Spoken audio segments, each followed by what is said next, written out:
From the heart of the jungle comes a savage cry of victory. This is Tarzan, Lord of the Jungle.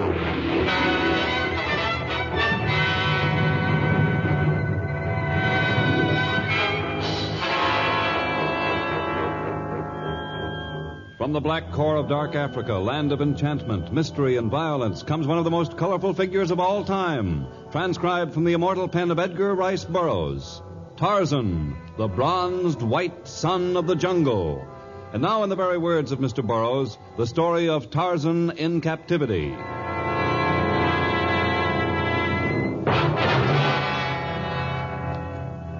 Tarzan had left the city of Grootendal several days before. He had traveled both night and day, anxious to be in his jungle once again. And now, his goal reached, he rested in the crotch of a tree, slept as peacefully as you or I might sleep on a feather bed. He was completely relaxed because he was confident that, even in sleep, his sensitive nostrils would catch the scent of an approaching enemy. His acute hearing warned him of the coming of man or beast. And yet Tarzan did not stir as the gray-bearded Arab walked noiselessly along the jungle path, climbed the tree where Tarzan rested, and crouched on a nearby branch, looking at the jungle man curiously. Allah grant such sleep only to the innocent. Who are you? What do you want? You need not reach for your knife, Tarzan. Had I meant you harm, I would not have delayed my act until you awakened. Yes, I suppose that's true. As Allah is my witness, it is true. The wise need not mask their words in falsehoods when truth conquers citadels. Your words are as strange to me as your actions. Perhaps it's because I am confused. Never before has anyone approached me without giving some hint of his coming. I heard no sound. I caught no scent. In every age, there lives one who surmounts the obstacles of the seven senses. The seven senses? You speak in the most fantastic riddles. But all riddles have answers, if we know where to find them. The answers to those now uppermost in your mind lie with me. You heard me not because I made no sound. You failed to catch my scent because I did not imbue the air with one. Who are you? I am the Grand Wazir of the Caliph of Karadan. You have heard of the Caliph, my master? Very little, for as I understand it, his province is surrounded by a wall so high no one can scale it, and no one passes through its gate without his bidding. And now you are bid to enter this kingdom. You are invited to be the guest of the spiritual and civil leader of tens of thousands of people. The Caliph is inviting me to be his guest? Why? One does not question the motives of our potentate. Well, perhaps it was rude of me. Thank your master for me, if you will. Tell him I have just returned to my jungle, perhaps in a few months. The invitation is for now. The way you say invitation, it sounds like command. The Lord of the Jungle may make his own interpretation of my words. I have done so. And whether I am invited or commanded to come to Karadan, the answer is still the same. I am not leaving my jungle home at the moment. Tarzan, as a good servant of the Caliph, I attempted to use whatever graciousness Allah has bestowed upon me to persuade you to return. Since my humble efforts have failed, I shall have to take other measures to ensure your appearance in our capital. You intend taking me there by force? I am the Grand Wazir. A wizard, huh? The term cannot be so easily translated. As I have learned the secrets of moving noiselessly through your jungle, of erasing every vestige of my body's scent, so have I mastered other secrets of nature. No. I shall not have to exert force, at least not my physical force.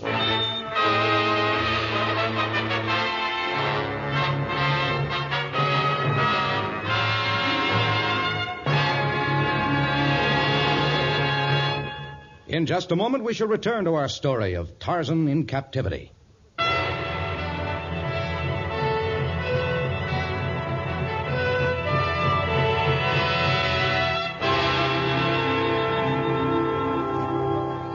The Grand Wazir disappeared as silently as he had come, seeming to melt into the darkest regions of the primordial jungle.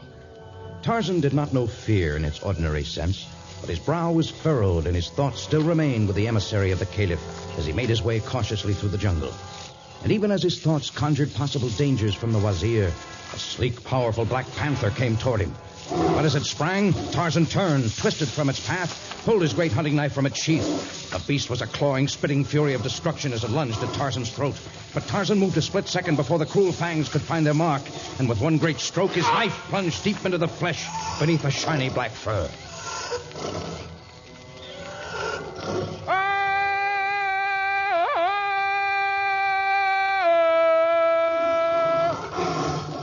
Another Black Panther.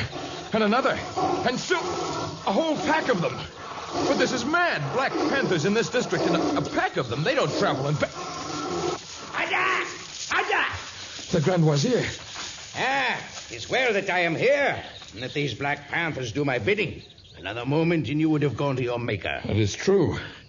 Until you spoke, they were snarling messengers of death, but now they stand like household pets. Yet with another word, I can have them rend you limb from limb. Now do you return with me to Caradan? I seem to have no choice. Take me to your caliph.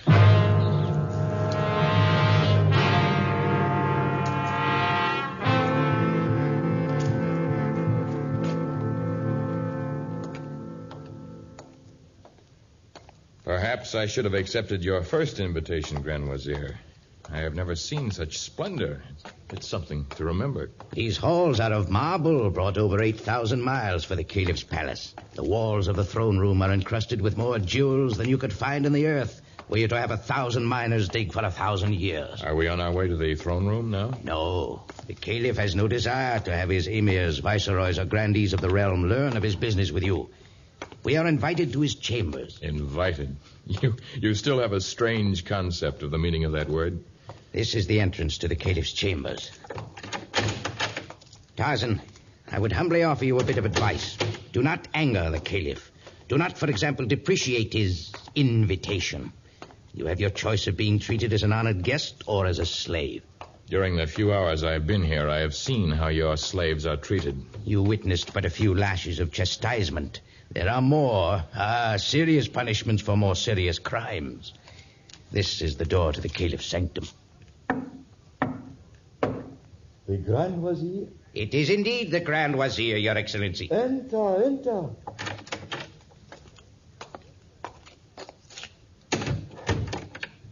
Favored son of Allah, I bring before you the mighty monarch of the jungle. He comes into your presence. Now, we have no need for such ceremony between friends. Welcome, Tarzan. I am extraordinarily happy that you have consented to come to Haradan. I am happy to be here. I desire to learn more of a people who can train Sheeta the panther to do their bidding. You refer to the extraordinary pets of the Grand Wazir? They are dangerous animals, despite his training. I do not like having them about. Their presence in the courtyard surrounding the palace is most useful. It keeps those who should not enter on the outside, and those who should not leave within. It must be a pretty sight to see your pets prevent the escape of a guest. The Wazir is filled with an extraordinary sense of the dramatic. The panthers are kept caged, except at night. During the day, there is no need for them. Not with an entire company of fierce Senegalese, whose chief delight is in the use of their bayonets. You may save yourself the trouble of going into further particulars about your means of protection.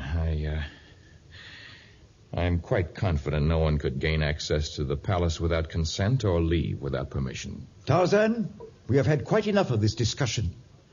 It is my desire to make you so extraordinarily happy here that you will have no desire to leave.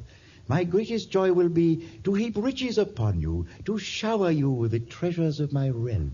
If you do the bidding of His Excellency. Really, my faithful courtier, I'm afraid I cannot conduct a normal conversation with Tarzan in your presence. Your Excellency wishes me to leave? No, I shall discuss my business with Tarzan later. I am now extraordinarily tired, and surely Tarzan must be weary from his long trip. With your Excellency's permission, I would discuss this business for which I have been brought here now. I realize your impatience, Tarzan, but I desire to delay our conversation until another can be present. I know you will take my word that is best. All right, we shall wait then. Thank you. Tarzan, I am sure that our hearts are attuned. Allah has sent you to me as a brother. He has provided me with a man to whom I can bare my soul. You will be the instrument through which I can accomplish my great purpose. Mihil Maktub.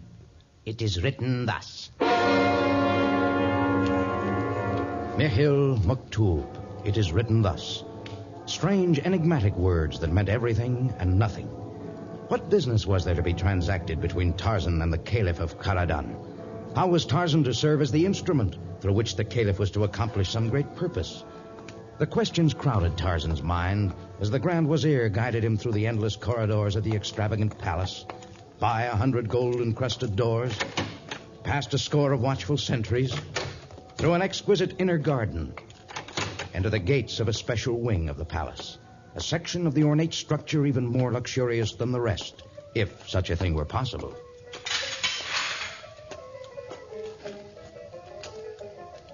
Your quarters are here, Tarzan. The slaves will do everything possible to make you comfortable. At least my legs will not become cramped in these quarters. I think this wing must be as large as the village of the Punyas. All of this is for my use? Oh, no. There are other guests in this wing. You see, our diplomatic visitors are quartered in the Jade Wing. Those we invite here for matters of trade relations are housed in the Pearl Wing. This section is kept for our permanent guests. Permanent? I shall leave you here. The slaves have been instructed to do your bidding. The Caliph will let you know when he desires to communicate with you. But how will I know where to find... I shall be happy to lead you to your chambers. What? This great hall leads to the sleeping rooms of those of us who reside here, and also to the drawing rooms and libraries, and other facilities the Caliph provides for us. I see. Then you are a guest also? Yes. I am Maida. You thought me a slave girl. Well, your clothes... I have long since adopted the clothing of the harem. They are more comfortable, and they seem to blend more naturally with the surroundings. I have been a guest here for almost 20 years. For 20 years? But you seem scarcely more than 20 years of age now. I was but a child when I came here, at the Caliph's invitation. My father was the ruler of a small province near here, and protocol demanded that the invitation be accepted. Of course.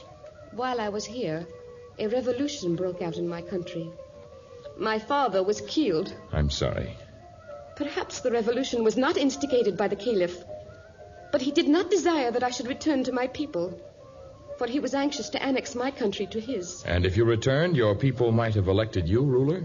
Women do not rule in this land, but they sometimes have influence. Only, were I to return now, what could I tell them? Nothing. Save that I have been treated as a daughter, that the Caliph has showered me with gifts, that every desire has been satisfied almost before the wish found voice. I see. And what about the other guests here?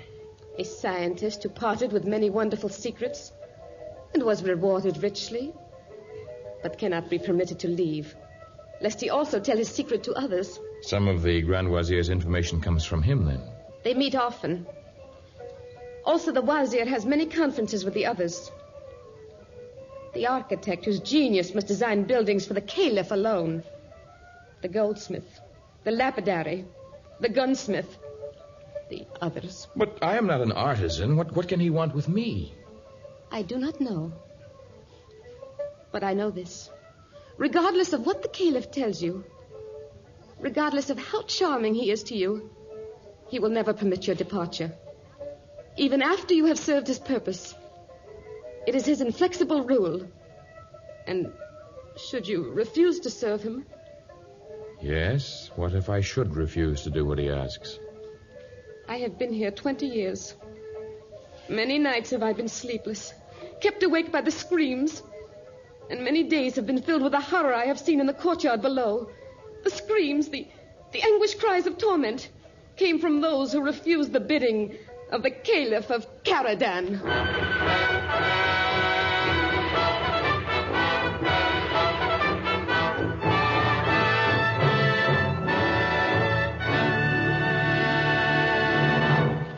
In just a moment, we shall learn of the Caliph's plans for Tarzan.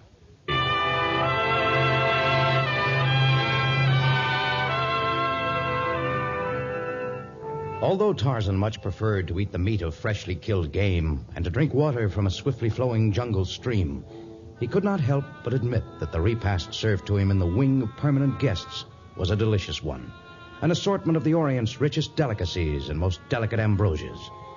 And the company was equally delightful. Skilled artisans, painters, musicians, scientists, masters of everything save their own fate. And when dinner was over, Tarzan was escorted to the Caliph's sanctum once more, there to learn his fate. Pray be seated, Tarzan. I wasn't sure I was permitted to sit in your presence. You are as yet a stranger here. We shall not be stern about matters of custom until you are used to us. Thank you for your leniency. For your future guidance, however, I might point out that you must be seated at once when I am seated. And should I recline, you must recline. Never must your head be higher than that of the Caliph. My height makes that difficult. You will incline your head to compensate for the extraordinary difference in our stature. Oh, not now. There is time for such formal behavior later.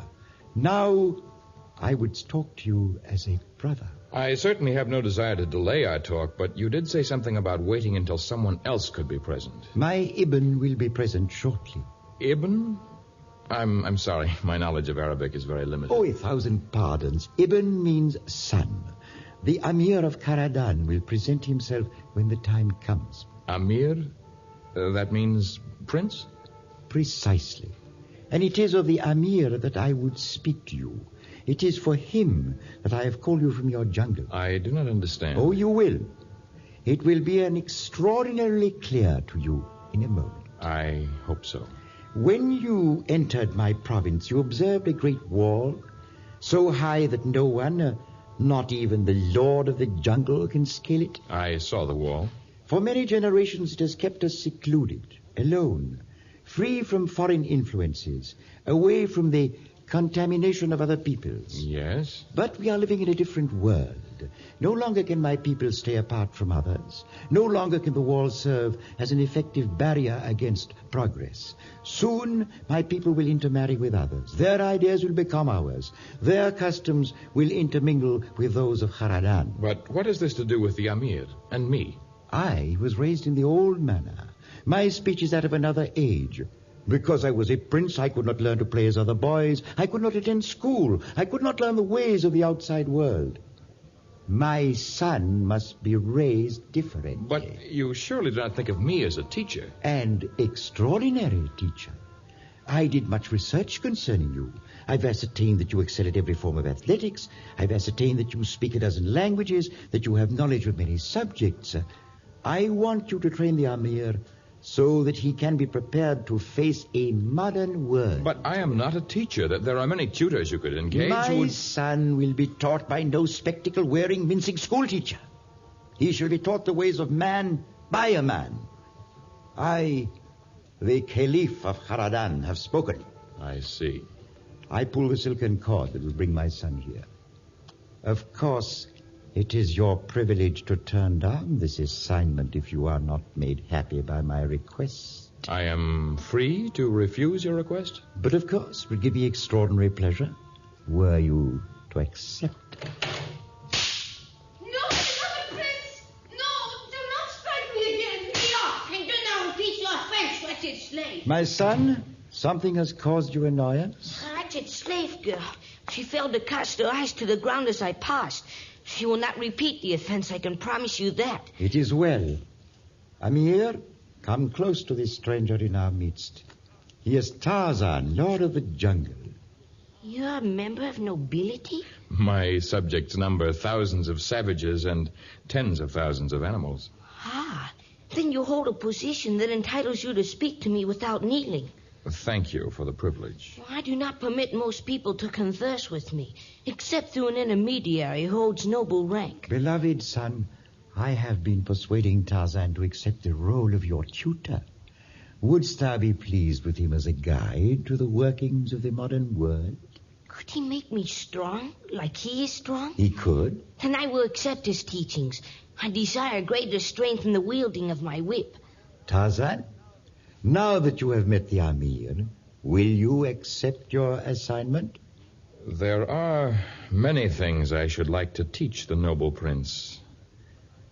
I do accept. I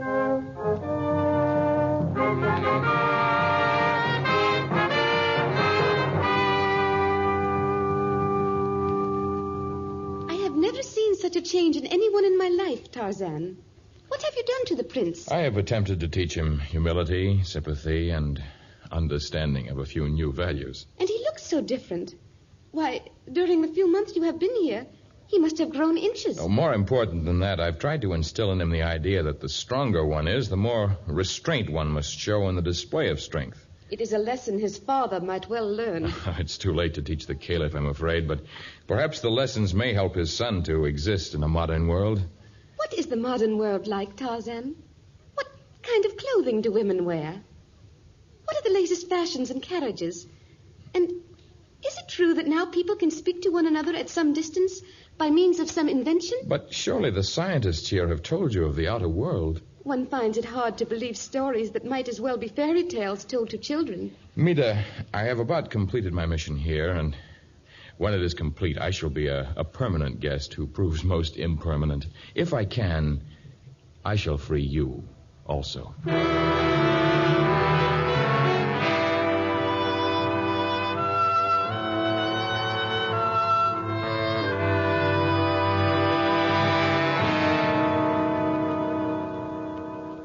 Tarzan, can we not enjoy one more series of exercises? The mind must be developed too, Amir.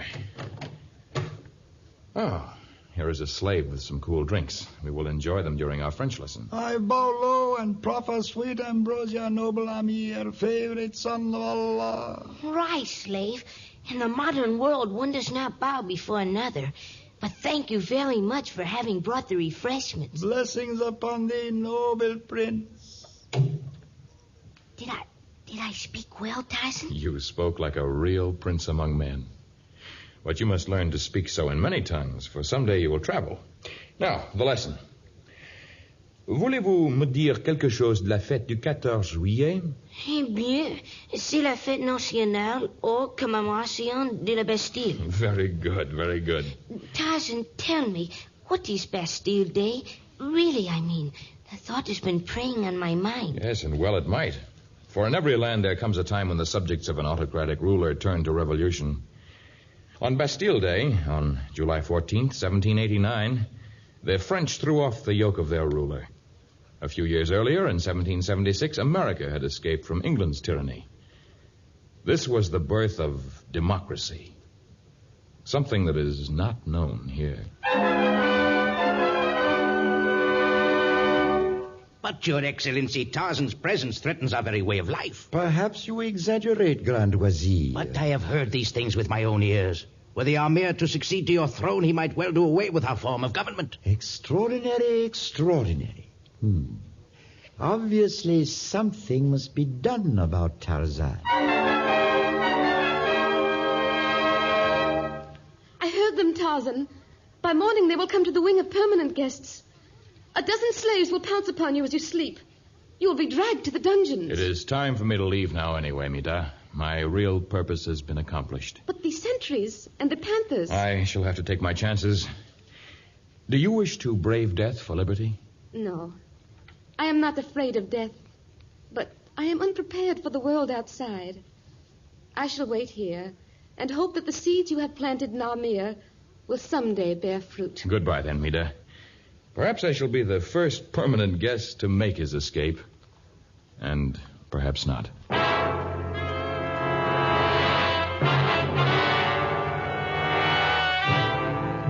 Tarzan moved softly along the marble corridors. He slid quietly through the many gold-encrusted doors.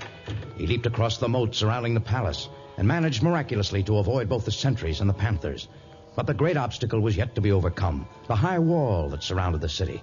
Mile after mile, Tarzan searched for some spot that might be scaled, but he could find none.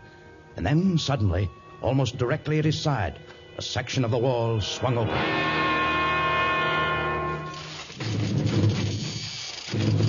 Quick, Tarzan, here. Amir, what is this? How did you get here? Part of the Great Wall is hollow, and it is connected with the palace by an underground passageway. But how did you know that You must hurry. You can reach your jungle through this opening. The Grand Wazir has learned of your departure.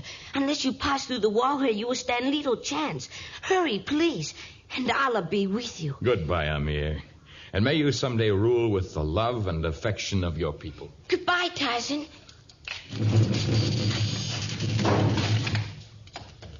You did well, my son. Tarzan don't even suspect I had anything to do with his escape. Do you think the Grand Wazir may yet cause Tarzan trouble? It will be some time before the Wazir escapes from the cell he himself designed for those who must be kept in captivity. Tarzan will be safe in his jungle.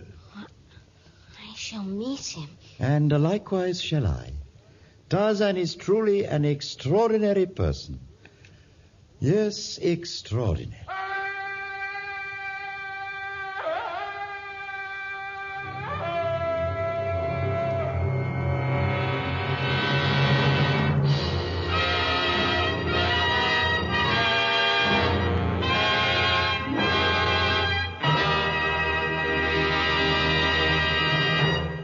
We shall return in just a moment with a word about the next exciting story of Tarzan.